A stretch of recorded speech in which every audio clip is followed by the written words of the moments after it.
the general manager of the Atlanta Falcons, Thomas Dimitroff. How are you, Thomas? Rich, I am great. I'm armed with a handset, and I am talking to you and the speakerphone. Now, for the listeners who might not have heard me calling you out for that in the television-only segment, the first time you came on the podcast, you speakerphoned me, Thomas, which is a big-time move. I know you're a big-time man in the National Football League, but it just struck me that you were big-timing me with this speakerphone move.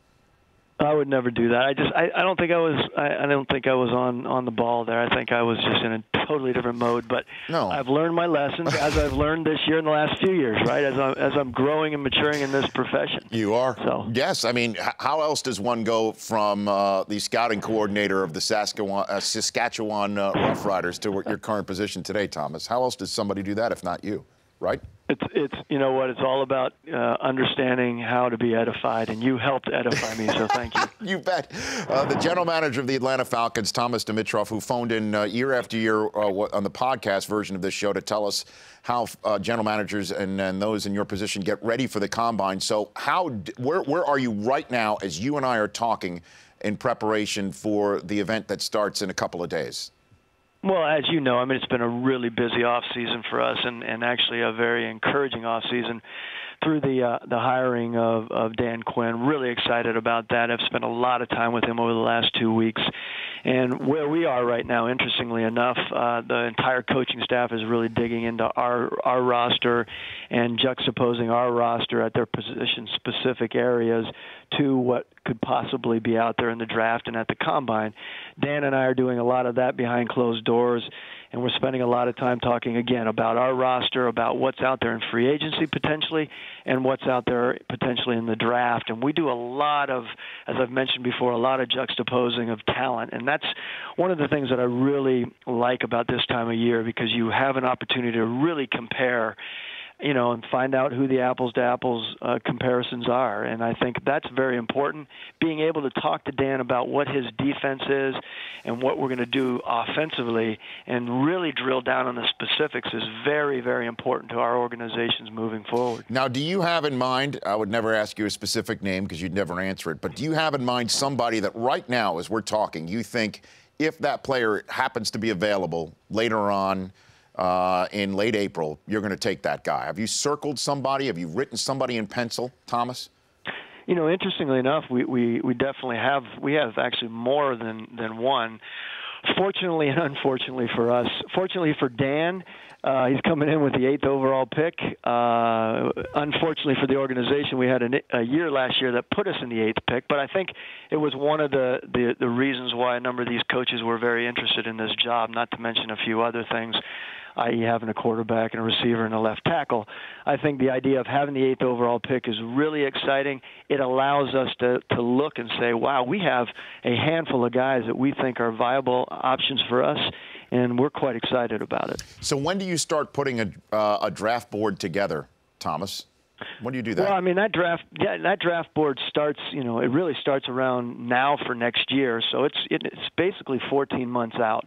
Really where we start, kind of structuring our board and breaking it down and really stacking our board as it pertains to our talent now and making sure that we're getting a proper 2015 stack.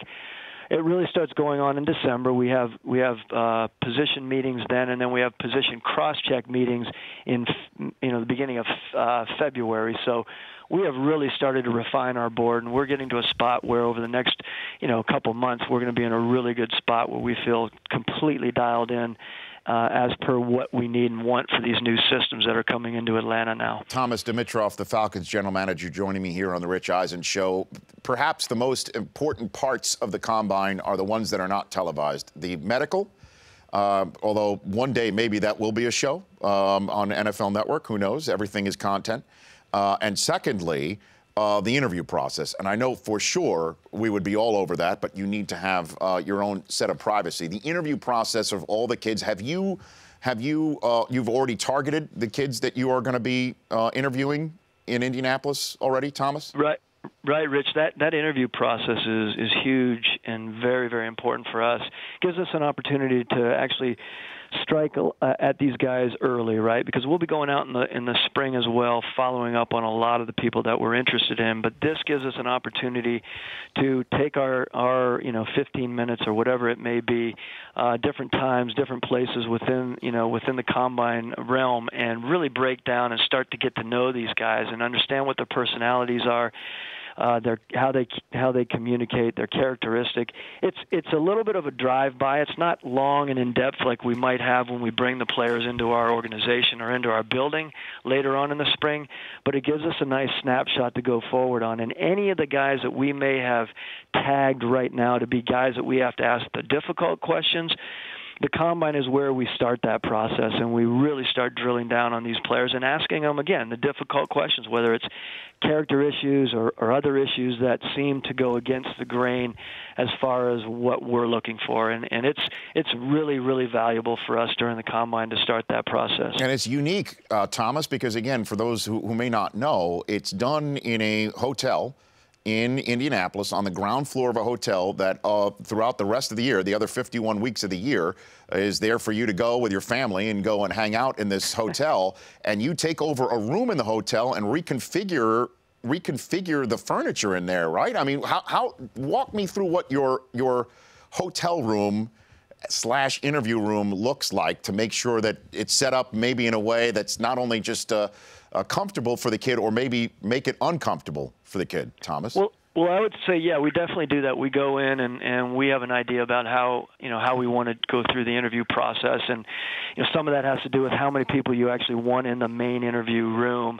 Obviously you want the head coach, you want the general manager and the personnel directors, and you want usually the coordinator and maybe a position coach, but you don't want to make it just a free for all, and all of a sudden you have 30 people in there, spitballs and whatever people are doing back in a sort of a classroom setting. We want to make it like really attractive for this person to feel comfortable. And by the way, you'd mentioned about the nuances of the room, and I think there are very few of us who have sort of a feng shui bent to us, but some of us do like to make sure that we have the furniture set up in the proper way so that there's some good flow of energy and we're all able to communicate freely, and we provide them with all the snacks and all the refreshments they want, and get them really comfortable and let them break it down. Make it sort of like a living room setting. There you go. Because that's, you're leaving the light on for him. Thomas Dimitroff, the GM of the Atlanta Falcons, joining me here.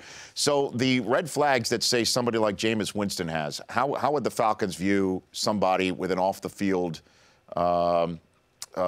flag issue like that, Thomas? We've talked a lot about this, and things have changed, and we've been here since 2008, or I've been here since 2008, and we've talked a lot about how the league is changing and how we judge certain things and how certain things we have a little bit more understanding about, and it's very cyclical, and we understand. And in the end, it's not about, again, I've said this before, it's not about having a whole bunch of angelic souls. It's not all about making sure that we have all these pristine characters. It's about making sure that in the end we have team concept guys. Everyone's going to have, their faults and their concerns. We all do, all of us from the top to the bottom, and we understand that. It's just making sure that we can function properly with the type of character and personalities that we're bringing into our team. We know going forward, this football team is going to be it's going to take on the personality of Dan Quinn, and that's what we're looking for. So we need to make sure that the players, whether they have character issues or not, that they do fit in with what Dan believes. His energy, his personality is very, very important for us, in acquiring the next waves of classes within the Atlanta Falcons. And though there may be issues and there may be legal issues and other things that are of concern, we'll really break it down and decide whether it's above the line or below the line. And some people are below the line for us. And we may decide to move forward and not take them.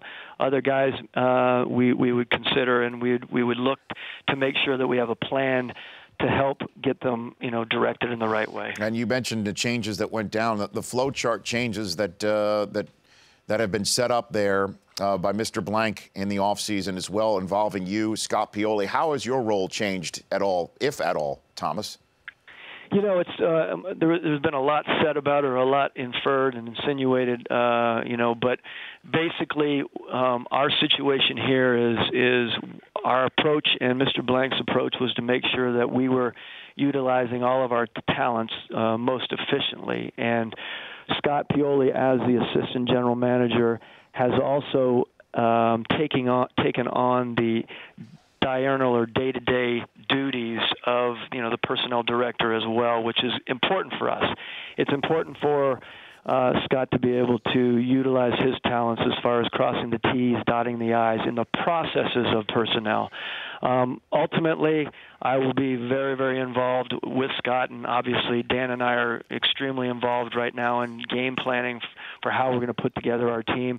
Scott is working very closely with, Lotto Vitale, the personnel director, and the rest of the scouts to continue to pull all of the processes together and help us at many levels. So I'm really excited about the way that we have sort of adjusted the relationship that we have, and again, allowing Scott to utilize his talents as a directing personnel man along with all of his duties as an assistant GM.